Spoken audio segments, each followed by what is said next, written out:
मध्य प्रदेश में आगामी विधानसभा चुनाव को लेकर दोनों ही मुख्य पार्टियों ने अपनी कमर कस ली है। एमपी कांग्रेस मिशन 2023 को लेकर एक्शन में नजर आ रही है।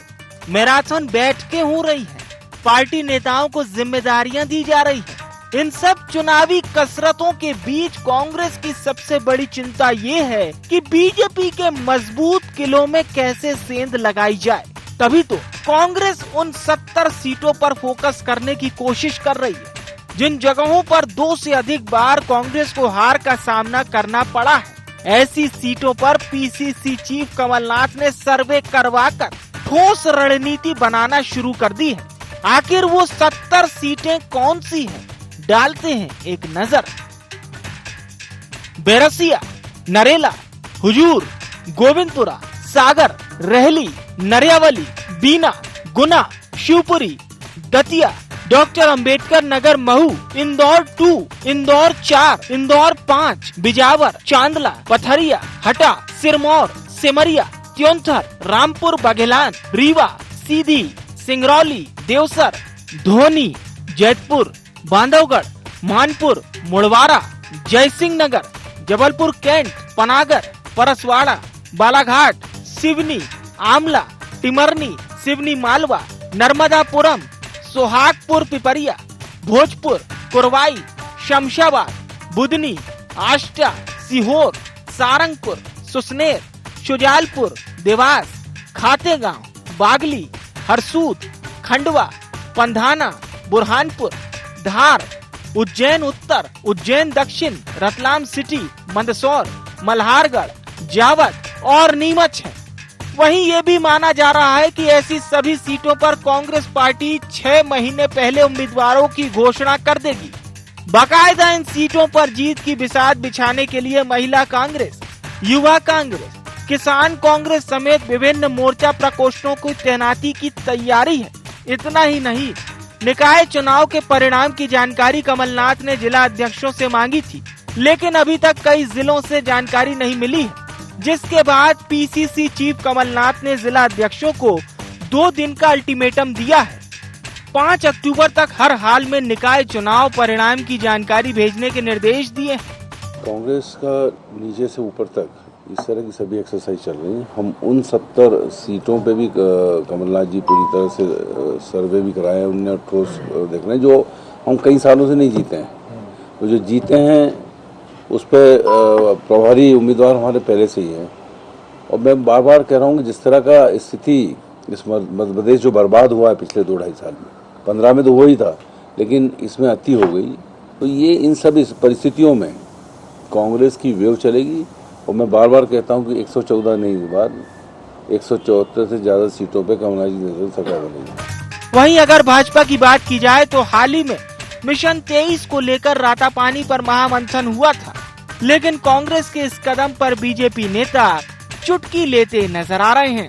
मध्य प्रदेश में कमलनाथ जी और उनकी कांग्रेस लगातार हारी हुई सीटों पर जल्दी उम्मीदवार डिक्लेयर करने का काम करने वाली है। मैं समझता हूं कि कांग्रेस के कमलनाथ जी सोनिया गांधी के प्री मैच्योर डिलीवरी वाले सिस्टम से बहुत प्रभावित हो गए। जिस प्रकार से सोनिया गांधी जी ने राष्ट्रीय अध्यक्ष कांग्रेस के लिए प्री मैच्योर डिलीवरी करके अशोक गहलोत जी का हस्र किया है, वही हस्र कमलनाथ जी के द्वारा अभी से डिक्लेयर किए हुए विधानसभा प्रत्याशियों का होगा। न घर के रहेंगे न घाट के। बीजेपी छत्रपों के किले में सेंध लगाने कांग्रेस ने पूरी तैयारी कर ली है। तभी कमलनाथ एक बार फिर कांग्रेस संगठन को मजबूती के साथ खड़ा कर प्रदेश में कांग्रेस की सरकार बनाने की कोशिश में जुटे हुए हैं। दिलचस्प ये होगा कि कांग्रेस का 70 वाला फॉर्मूला कितना कारगर साबित होगा, ये तो आने वाला वक्त ही बताएगा। IND 24 के लिए भोपाल से संदीप मिश्रा की रिपोर्ट।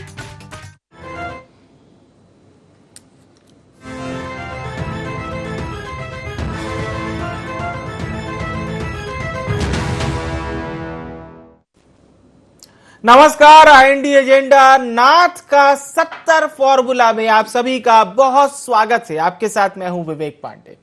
तो कांग्रेस पार्टी ने तकरीबन आज से 1 से 1.5 महीने पहले ही ये कवायद शुरू कर दी थी, जिन सीटों पर कांग्रेस अपने आप को थोड़ा सा कमजोर मानती है या उसे लगता है कि इन सीटों पर भारतीय जनता पार्टी उससे ज्यादा मजबूत है।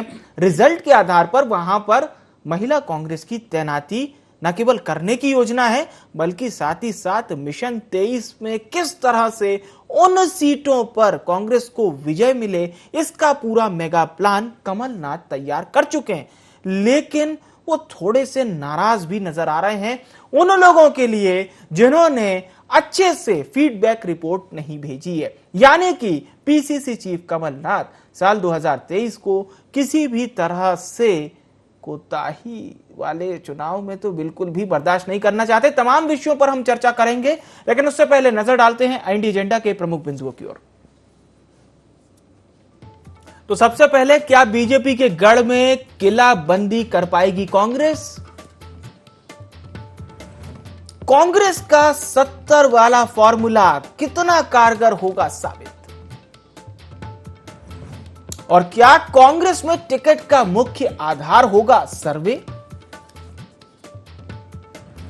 और अंत में, क्या 70 सीटों पर नए चेहरों पर लगाएगी दांव कांग्रेस? ये अहम सवाल होंगे जिस पर हम चर्चा करेंगे। खास मेहमान हमारे साथ जुड़ चुके हैं, उनका परिचय आपसे करा देता हूं। गोविंद मालू साहब हमारे साथ जुड़ चुके हैं, वरिष्ठ नेता हैं मध्य प्रदेश भारतीय जनता पार्टी के।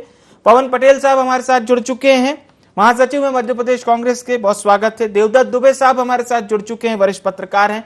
सभी मेहमानों का बहुत स्वागत है। पवन पटेल साहब, चर्चा की शुरुआत आपसे ही। ये बहुत मुख्य प्लान बताया जा रहा है आपकी पार्टी की ओर से, बीजेपी के गढ़, अब वहां पर कांग्रेस किस तरह से विजय हासिल करना चाहती है? जी देखिए, राजनीतिक पार्टियां हैं या कोई बिजनेसमैन हो, कोई भी होता है, अपना आने वाले समय का गोल सेट करता है। अब आने वाले समय में अगले साल चुनाव है, तो इसमें कोई बहुत बड़ी बात ऐसी नहीं होनी चाहिए कि भारतीय जनता पार्टी का नेता चुटकी ले उस पे कि हम क्या कर रहे हैं। तो हम ये सिंपल सी एक प्रक्रिया की बात है कि भाई जहां जहां पे आदमी कमजोर होता है वहां पे ध्यान देता है। जहां जहां पे भारतीय जनता पार्टी की तानाशाही, भय, भ्रष्टाचार, भूख की जिस टाइप की राजनीति करते हैं, उस राजनीति के कारण जहां पे हमको सफलता नहीं मिल पाई है, उस जगह लड़ने के लिए हम उस पर रणनीति बनाते हैं। इसमें चुटकी लेने जैसी तो कोई बात नहीं है। भारतीय जनता पार्टी तो हर चीज में चुटकी ले लेती है। इनके सिसोदिया जी क्या बोल रहे थे, प्रीमेच्योर, फलाना ढिकाना, मुझे नहीं लगता कि इस टाइप की लैंग्वेज का कुछ यूज करना चाहिए, क्योंकि वो सत्ता में थे। अपनी क्यों कर रहे हैं, क्यों इस टाइप की लैंग्वेज का यूज कर रहे हैं? क्योंकि उनके पास अपने काम बताने के लिए नहीं है। हम कांग्रेस पार्टी विपक्ष में है, इसलिए वो विपक्ष का काम कर रही है। 15 महीने जब सत्ता में थी, सत्ता का काम की थी। भारतीय जनता पार्टी तो हमेशा अपने संगठन और अपने पार्टी के लिए करती है ना, कभी देश और प्रदेश के लिए कभी काम तो किया उसने नहीं। आज जब सत्ता में है तब भी कांग्रेस का गुणगान गा रही है, राहुल गांधी का रोना रो रही, कमलनाथ का रोना रो रही है। जब विपक्ष में रहती तब भी रोना रोती है। तो कांग्रेस और भाजपा में ये जमीनी अंतर है। कांग्रेस पार्टी संविधान के दायरे में रहकर इस देश प्रदेश के हित के लिए काम कर रही है। और बड़ी अच्छी बात है कि अगर 6 महीने पहले बोल रहे, हम तो और पहले कहते, अगर कैंडिडेट घोषित कर रहे हैं, आदमी को काम करने का मौका मिलना चाहिए। तो इसलिए घोषित कर रहे हैं कि अपना सर्वे के हिसाब से। और रही डांट वाली, अगर हमारे मुखिया है, घर का कोई मुखिया होता है तो कोई चीज हमेशा डांट पड़ती है, स्कूल कॉलेज में डांट पड़ती है अगर होमवर्क नहीं कर पाता है। इसका कोई बहुत बड़ा मतारो चुटकी लेने वाली बात हो ही नहीं सकती है। कोई जिला अध्यक्ष ऐसा नहीं, कोई प्रॉम्प्ट नहीं इसलिए दे। कई बार होता है, कुछ परिस्थितियां ऐसी हो जाती हैं अलग अलग जिलों में, सभी जिलों वालों ने नहीं दी, कुछ जिलों में नहीं दी है, उसको उन्होंने किया है कि भाई कई बार कुछ त्योहार आ गए, कुछ परिस्थितियां ऐसी जिले जिले के अलग वेरी करती हैं, तो इसलिए उसको उन्होंने नाराजगी जाहिर की। लेकिन भारतीय जनता पार्टी भी इसमें चुटकी ले रही है, तो कुछ कहने का नहीं। ठीक है, ठीक है। गोविंद मालू साहब, कांग्रेस पार्टी का यह कहना है कि जिन सीटों पर आप लोग मजबूत हैं या आप लोग कहते हैं कि ये भारतीय जनता पार्टी का किला है, तो वहां पर किलेबंदी करने की पूरी तैयारी कर ली है 23 के लिए कांग्रेस ने। उनका काम है किलेबंदी करना, हमारा काम है किले तोड़ना और ध्वस्त करना। देखिए, ये कहने से या कागज पर प्लान बनने से, कागज की नाव चलाने से कभी पार नहीं हो सकते हैं। कागज की नाव में बैठेंगे, नाव भी डूबेगी और खुद भी डूबेगी। तो ये कागज की नाव जब तक मजबूत तैयारी के साथ, यदि आप जमीन पर आपके पास कार्यकर्ता नहीं होंगे, समर्पित कार्यकर्ता नहीं होंगे, अनुशासन नहीं होगा, तो आप कुछ नहीं कर सकते, चाहे कितना ही प्लान बना ले, कितने ही सपने देखें, न तो नो मन खेल होगा, न राजा नाचेगी। और संगठन की कसावट, संगठन की बात, वो कांग्रेस का अभी फलसफा ही नहीं है। कांग्रेस का फलसफा ये है कि किसको कौन किस कुछ सल्तनत का राजा है, किसको फ्रेंचाइजी मिली है, वो अपने हिसाब से चलाता है। संगठन के कब नीचे तक का पिरामिड खड़ा हुआ, खैर ये उनका विषय है। लेकिन यदि वो कहीं भी भारतीय जनता पार्टी के अवैध दुर्ग और किलों को ढहाने का सोच रहे हैं तो वो एक सपना देख रहे हैं जो कभी पूरा नहीं होगा, क्योंकि हमने वहां पर जी कुछ ऑडियो का प्रॉब्लम आ रहा है मालू साहब। एक बार फिर से मैं आपके पास लौटूंगा, इस बीच इसको दुरुस्त कर लिया जाएगा। देवदत्त दुबे साहब, सीधा सवाल आपसे यही है कि कांग्रेस पार्टी का ये जो मिशन है, बीजेपी के गढ़ बन चुके उन क्षेत्रों में किलेबंदी करना, आपको क्या लगता है कमलनाथ जी का ये फॉर्मूला कितना कारगर साबित होगा? क्योंकि महिला कांग्रेस को भी एक अहम जिम्मेदारी सौंपी गई है इन 70 सीटों को लेकर। देखिए, प्रयास करना राजनीतिक दल का काम है जी, और ऐसा कोई देश में गढ़ नहीं रहा जो कभी ढहा ना हो, और ऐसे कोई वो नहीं रही सीट कि जिस पे कभी जीत किसी दल ने हासिल न की हो। खुद कमलनाथ जी एक समय छिंदवाड़ा में हार गए थे जब लोकसभा का सुंदरलाल पटवा लड़े हुए थे। तो एक गढ़ तो जब तक आदमी काम करता है, जो भी निर्वाचित जनप्रतिनिधि है जी, यदि वो अपनी शिद्दत के साथ काम कर रहा है तो कितनी आप घेराबंदी कर लो, कुछ नहीं होगा। और यदि वो लूज है, कहीं भी उसकी कमजोरी है जी, तो उसको फिर जीता जा सकता है। कई चुनाव जो 5-6 बार जीते, जैसे पिछले चुनाव में जयंत मलैया जी चुनाव हार गए जो लगातार जीत रहे। अभी उपचुनाव में रेगांव सीट भाजपा हार गई। ऐसे कांग्रेस की आप देखेंगे जहाँ सुलोचना रावत जीती है जो कांग्रेस बीजेपी में आ गई थी, तो कांग्रेस का गढ़ था वो जी। तो ये हमने देखा है चुनाव में कि आप वहाँ का जो प्रतिनिधि है, विधायक है, उसकी कितनी अप्रोच क्षेत्र में बराबर बनी हुई है, और दूसरा कि वो उसकी कितनी सक्रियता है, लोगों से संबंध है। अब तो मैनेजमेंट के साथ साथ जनप्रतिनिधि की लोकप्रियता जो अंदर से कितनी है, उसको लोग कितना चाहते हैं, ये भी एक महत्वपूर्ण मुद्दा है। और एक कोई कारण काम नहीं करता कि आप कह दो कि हमें गढ़ जीतना है तो जीत लेंगे। ऐसे कैसे जीत, जब आप उस पर जमावट करेंगे जी। आप बूथ स्तर पर कार्यकर्ता नियुक्त करेंगे जी। अभी ये जो पंचायती राज नगरीय निकाय के चुनाव परिणाम की समीक्षा की जाए कि जिन क्षेत्रों को आप जीतना चाहते हैं वहाँ आपके परिणाम क्या रहे, क्या वहाँ की नगर पालिकाएं, नगर परिषद, जिला पंचायत कांग्रेस जीत पाई है क्या? यदि नहीं तो फिर प्रयास करिए, कहीं सफलता मिल जाए। कई बार उम्मीदवारों के समीकरण भी जीत हार में बदल जाते हैं, तो हर दल का काम है समीक्षा करने का। भाजपा भी यही कर रही है कि जो 114 सीट है 2018 में कांग्रेस ने जीती थी, वो उसको चिन्हित किए हुए हैं, ये उसको किए हुए। बिल्कुल बिल्कुल। मालू साहब, किलेबंदी करने आ रही है कांग्रेस आपके गढ़ों पर, कैसे रोकिएगा? देखिए,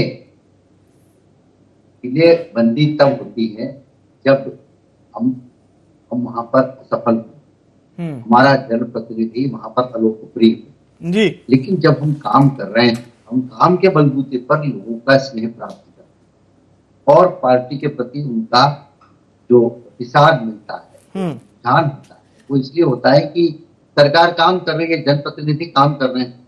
अब जो काम नहीं करेगा, जो झूठे वादे करेगा, जो झूठे वचन जनता को देकर नहीं उस पर अमल करेगा और केवल उनको धोखे में रखकर और कुछ वादे करके सत्ता में आने के बाद उनको अपने हिसाब से उसकी व्याख्या करके जनता को समझाएगा, तो जनता इतनी मूर्ख नहीं है, जनता समझदार है। जनता और मतदाता वो जब ईवीएम तक जाता है तो मन बनाकर जाता है कि अब ये नहीं चलेगा। कांग्रेस को 50-60 साल तक मौका दिया पूरे देश भर में जनता ने, और उसके बाद में फिर वो आए और कई जगह पर उनको खारिज कर दिया, चौथे 5वें नंबर पर। कई जगह पर आए, फिर से वादे किए, फिर एक बार एतबार करने के लिए उन्होंने सबके सामने माफी मांगी कि हम पर एतबार करो, हम पर भरोसा करो जी। और फिर उन्होंने जब झूठे वादे किए तब जनता समझ गई कि अब ये नहीं चलेगा, अब आप विपक्ष की भूमिका निभाइए ठीक ढंग से, वो भी ठीक ढंग से नहीं निभा रहे हैं तो विपक्ष का दर्जा भी छोड़ दीजिए। ये जनता ने अपना मैंडेट और जनादेश कांग्रेस को बता दिया है, कांग्रेस को बता दिया है कि उनकी जमीन असल में कहाँ। अब जनता के बीच में रहना पड़ेगा। अब ये ऐसा नहीं होगा कि आप 5 साल तक वो कुछ इधर उधर अमुद प्रमुद करते रहे और फिर पहुंच जाए 5 साल बाद के लिए। गोविंद मालू जी, एक वरिष्ठ नेता के नाते जरूर बताइएगा, अच्छा खासा अनुभव है आपको सियासत का, कांग्रेस को क्या बिल्कुल साधारण योद्धा मान रहे हैं आप लोग साल 23 के लिए? क्योंकि ये तो बिल्कुल साधारण मानने वाली बात लग रही है। बाकी आप बेहतर बता सकते हैं, फिर मैं पटेल साहब से भी सवाल करूंगा जी। देखिए, जो भी अपोनेंट है, जो विपक्ष में है, और जो हमारे सामने प्रतिद्वंदी बन के आ रहा है, हम कभी उसको कमजोर नहीं आते जी। हम तो उनकी स्थिति का बयान कर रहे हैं कि जनता में उनकी पैठ कितनी। देखिए, आप पूरे देश भर का सिनेरियो उठाकर देखिए कि जहां पर वो सत्ता में थे वहां उनकी हालत क्या हो गई, और एक ऐसी पार्टी सत्ता में आ गई पंजाब में, अलग अलग जगह, राजस्थान में क्या हालत चल रही है, छत्तीसगढ़ में क्या हालत चल रही है, यहाँ कैसा सरपुटबल चला उनके बीच में। तो ये उनकी इंटरनल जो फाइटिंग है, इंटरनल फाइटिंग और अंतर्द्वंद और विरोधाभास, और जनता में उनके पास उम्मीदवार नहीं होना, क्योंकि जनता में तो उम्मीदवार वो होगा जनता में भेजने के लिए जो वहां लोकप्रिय हो, जिसने काम किया हो। जब उम्मीदवार ढूंढना पड़ रहे हो पार्टी को, और देखिए अहम बात आपने कही ढूंढने के लिए भी टेंडर निकालना पड़ रहे हैं। मैं जरूर इस पर पटेल साहब से जरूर एक जवाब जरूर लेना चाहूंगा। क्या आपके पास, जी आप ही का सवाल दोहरा दे रहा हूं सर, क्या आपके पास साल 2023 के लिए बेहतर उम्मीदवार नहीं है? 230 विधानसभा क्षेत्रों की अगर बात करें तो नहीं, हमारे पास तो उम्मीदवार इतने ज्यादा है कि भाजपा भी उन्हीं उम्मीदवारों के दम पे अपनी सरकार बना रही है। पूरा इतिहास गवाह देखा जो अभी इन्होंने नई थ्योरी हो गई है ना, पूरा इतिहास, पिछला चुनाव भाजपा कांग्रेस से आयातित करके लिए गए। अभी मालू जी ने बोला टेंडर निकालना पड़ रहा, हम कम से कम टेंडर निकाल रहे हैं, सर्च कर रहे हैं, चोरी नहीं कर रहे हैं, आप सत्ता का दुरुपयोग नहीं कर रहे हैं। कम से कम ये बेसिक अंतर है भारतीय जनता पार्टी और कांग्रेस पार्टी में। अभी मालू जी जब अपनी बात कर रहे थे झूठे वादे, तो मैं एक बार देखा स्क्रीन पे कोई कांग्रेस का प्रवक्ता बोल रहा है क्या? जब इन्होंने बोला झूठे वादे करना फिर भूल जाना, फिर 100 दिन में काला धन लाने की बात करना फिर भूल जाना, फिर उसको मनरेगा को गलत बताना, फिर आधार कार्ड का मजाक उड़ाना, है ना, वो सब बातें मुझे लगा कि मैं ध्यान से देखा कि कहीं कांग्रेस का प्रवक्ता कोई बोल रहा है क्या। फिर मैं समझ में अच्छा मालू साहब बोल रहे हैं। इन्होंने बड़े मेकअप करना आता है इन लोगों को, कब कैसे बात को अपने मोड़ से मोड़ना, अपने हिसाब से मोड़ते रहते हैं। तो पूरी बातें जो इन्होंने बताई वो कांग्रेस के प्रवक्ता के नाते बताई, अभी तक तो वही समझ में आया। दूसरा इन्होंने क्या बोला, झूठे और चोर, झूठे चोर। अरे मोदी जी के 2014 के वादों को देख लीजिए मालू साहब, मालू साहब आप अपने जो डायनामिक प्रधानमंत्री हैं उनके 2014 की बातों को देख लीजिए, आपको समझ में आ जाएगा कितने झूठे वादे किए हैं। और 60 साल 70 साल में कांग्रेस नहीं रहती तो आज मोदी जी झोला लेके चल दिए होते। बेचने के लिए कोई कंपनियां नहीं होती जो एक एक करके आप बेचते जा रहे हो। कांग्रेस नहीं बनाया कंपनी, तब आप बेच रहे हो। मालू साहब थोड़ा सा कम से कम इस लोकतंत्र की, जनता की, देश की थोड़ा सा तो करो। इतनी तानाशाही अच्छी बात नहीं होती मालू साहब। बीच में ले जाइए, किसके बीच में ले जाए? भरोसा करती है। हाँ तो अभी आपने तो बूथ विस्तारक, क्या समर्पण निधि एकत्र करना, नर्मदा के किनारे पेड़ लगा देना, आपने नहीं लिया, हम लोगों ने नहीं लिया। घपलेबाज और नंबर 1 के बतौलेबाज है पूरी भारतीय जनता पार्टी, और सबसे झूठे प्रधानमंत्री आज तक अपने को मिले माननीय नरेंद्र मोदी जी। पूरा इतिहास गवाह है। आप बात क्या करते हो? आप लोग बात करने के काबिल नहीं, आप लोग घबरा रहे हो। जनता घुसने नहीं देगी आपको। हाँ तो नहीं देगी ना, हम तो खरीद फरोख्त नहीं करेंगे, हम आपके जैसे खरीद फरोख्त नहीं करेंगे। हम सत्ता के भूखे नहीं हैं, हम बाबा साहब भीमराव अम्बेडकर के संविधान के हिसाब से चलते हुए लड़ाई लड़ते जाएंगे। चलिए ठीक है, आप लोगों ने आपसी चर्चा का एक बहुत अच्छा समय निकाल दिया, और आपसी चर्चा में कुछ बातें भी सामने आई। देवदत्त साहब, 2023 की कश्मकश में क्या यही जुबानी हमें सुननी पड़ेगी, और जनता के बीच में जब दोनों पार्टी के नेता जाएंगे तो क्या यही बयान होंगे? साल 18 में कौन किस पार्टी से लड़ा था, साल 23 में देखिए कौन किस पार्टी से लड़ रहा है। देखिए 2023 के विधानसभा के चुनाव प्रदेश में अभूतपूर्व होने जा रहे हैं जी, जिसमें दोनों दल तो पूरी अपनी ताकत झोंकेंगे ही, कुछ नए दल भी अपनी संभावनाएं तलाश रहे जिन्होंने नगरीय निकाय चुनाव में प्रदर्शन किया है, जैसे आप पार्टी, ओबीसी की पार्टी, और भी जो जय संगठन है। मुझे लगता है कि बड़ा घमासान मचने वाला है डू एंड डाई की स्थिति में दोनों दल, प्रमुख दल चुनाव लड़ने जा रहे हैं। तो ये तो अभी कुछ भी नहीं, ये तो अभी शुरुआत है। तो टेलर आप समझिए जी, बहुत आरोप प्रत्यारोप के दौर भी चरम पर होंगे, सड़क पे संघर्ष भी होगा और सब उपाय करेंगे सत्ता में आने के कि किसी भी प्रकार की कोई कमी नहीं रखना चाहेगा। तो मुझे लगता है जब ऐसा चुनाव होता है कि करो या मरो की स्थिति में लड़ना है, तब कोई लिहाज नहीं किया जाता आक्रमण करने में। जो आएगा वो कहेंगे। अभी तो ये दौर बहुत चलेगा, नेताओं के खिलाफ आरोप प्रत्यारोप के दौर चलेंगे, लोगों के खिलाफ चिट्ठियां निकाली जाएंगी और भी क्या क्या होगा, बिल्कुल आप देखते जाइए, क्योंकि ये सत्ता संघर्ष अब प्रदेश में तेज हो गया है। बिल्कुल, और बड़ा ही रोचक और ऐतिहासिक भी हो सकता है। मैं पवन जी से अंतिम प्रतिक्रिया जरूर लेता हूं। पवन जी, देखिए, मेरा मतलब यह है कि इनको चुटकी लेने के बजाय मेरा सिर्फ इतना निवेदन है कि आप सरकार में हो, आप सरकार की जिम्मेदारी का निर्वहन करिए, हम विपक्ष में विपक्ष की जिम्मेदारी का निर्वहन करें। लेकिन ये तानाशाही दिखाने वाली प्रवृत्ति खत्म है। अब मालू जी, मैं बोल रहा हूँ, आपने गलत किया, आप झूठ क्यों बोलना चालू किए? सुनिए गोविंद जी, मैं आपके पास आ रहा हूँ, अंतिम प्रतिक्रिया लेने आऊंगा। पहले मेरी बारी, पवन जी को बोलने दीजिए, पहले पवन जी को बोल लेने दीजिए, फिर मैं आपके पास आता हूँ। पवन जी प्लीज। आप देख रहे हैं गोविंद जी प्लीज। लोकप्रियता मोदी जी के उसके आगे आप बहुत ही तुच्छ साबित हो रहे हैं। चलिए, क्यों साबित हो रहे हैं? क्यों साबित हो रहे हैं? मोदी जी की झूठी लोकप्रियता है। मोदी जी की आप लोग खरीद करके लोकप्रियता, किस लिए लोकप्रियता है? उन्होंने बेरोजगारी कम कर दी क्या? उन्होंने, आप बताइए ना, उन्होंने बेरोजगारी कम कर दी, उन्होंने महंगाई कम कर दी। मंत्री को गाली बकरे, शर्म आनी चाहिए। अरे आपको शर्म इस तरह के लंगे, किसको गाली बकरी हमने? आप लोग झूठ का पूरा पुलिंदा हो। कभी अमेरिका और रूस को ऐसा झुकाया जैसे इस प्रधानमंत्री ने। अरे यहाँ एक तो गरीब के पेट की थाली तो दे नहीं पा रहे हो, बेरोजगारी और महंगाई कम नहीं कर पा रहे, चलिए यही बतौलेबाजी, यही बतौलेबाजी, भ्रष्टाचार हटाएगी, सिर्फ यही बतौलेबाजी। पार्टी भ्रष्टाचार के कुंड में। अरे वाह वाह, बोलते जाइए, जनता सब देख रही है, जनता सब देख रही है। जितने नर्मदा के किनारे प्लांट है ना, काफी बड़े हो गए होंगे। जो पौधे लगवाए थे नर्मदा के किनारे, चलिए काफी बड़े हो गए होंगे। आप लोगों से मैं अंतिम प्रतिक्रिया तो नहीं ले पाया, लेकिन मैं ठीक है, नमस्कार, ठीक है। ओवरऑल में देवदत्त दुबे जी से एक अंतिम प्रतिक्रिया ले लेता हूँ। देवदत्त दुबे साहब, जो कि आपने जो बात बताई कहीं ना कहीं वही दिखाई भी दे रही है, और दोनों सम्मानित प्रवक्ताओं की जुबानी जंग में वो बात एक अच्छे उदाहरण के तौर पर दिख रही है। बहरहाल आपकी अंतिम प्रतिक्रिया जी। देखिए, मैं फिर कहूंगा कि बिल्कुल हमला इतने तेज होंगे जी कि सहन करने की शक्ति भी इनको बढ़ानी पड़ेगी। जैसे बूथ की शक्ति बढ़ा रहे हैं ना, ऐसी नेताओं को सहन शक्ति भी बढ़ानी पड़ेगी, क्योंकि ये तो बिल्कुल आर पार की लड़ाई होने जा रही है। बहुत कांग्रेस है जिस तरह से प्रतिशोध की ज्वाला में जल रही है, उसकी सरकार 1.5 साल में गिर गई थी, और भाजपा तो अभी तक पछतावा कर रही है, हमने कौन सी चूक कर ली थी 2018 में जो हम सरकार में नहीं आ पाए। तो ये दोनों जो अंदरूनी प्रतिक्रियाएं हैं, उसके कारण जिस तरह से आप देख रहे हैं कि चुनाव को अभी 1 साल से भी थोड़ा ज्यादा समय है, लेकिन जिस तरह की जमीनी जमावट शुरू हो गई है और जवानी जंग तेज हो रही है, उससे आप समझ जाइए कि मध्य प्रदेश के इतिहास में बड़ा अभूतपूर्व चुनाव 2023 की विधानसभा का होने जा रहा है। बिल्कुल बिल्कुल, बहुत अभूतपूर्व चुनाव होने जा रहा है, ऐसा देवदत्त दुबे साहब का कहना है। बहुत बहुत धन्यवाद आप सभी सम्मानित जनों का इस कार्यक्रम में हमारे साथ शरीक होने के लिए।